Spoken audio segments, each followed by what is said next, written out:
Hello everyone! Ngayon naman yung lulutuin ko is kinamatisang sardinas. Sarap yun. So here, nag-slice na ako ng sibuyas and ngayon i-slice ko na yung kamatis. Again, nasa sa inyo kung isasama niyo yung buto niya or hindi. Your choice. So yan. Sensya na dun sa background na iyak. Umiiyak yung anak ko.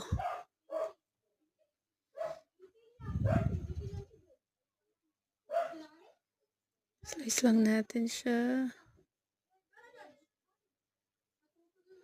Yan o. Try nyo mga mamis, masarap yan. Sa mga hindi pa nakaka-try. So yan, lagyan na natin yung mantika. Then sibuyas. Mahilig ako sa sibuyas kaya dinamihan ko na. Your choice kung lalagyan nyo ng bawang, pwede naman. But for me, sibuyas lang.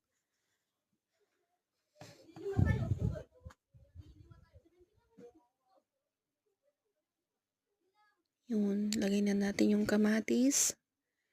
Lutuin lang natin hanggang lumabas yung aroma niya.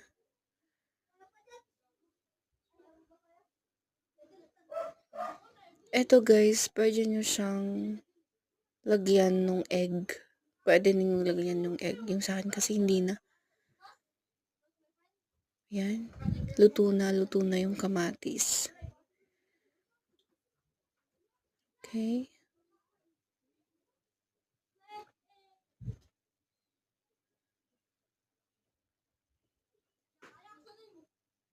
Buksan na natin yung sardinas. Yun.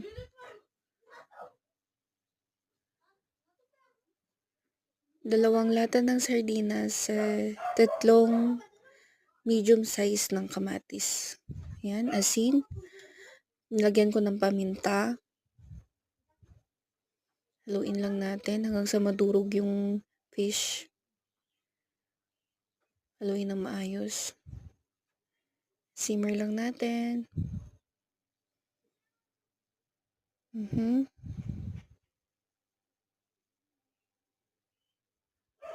Okay, tikim-tikim.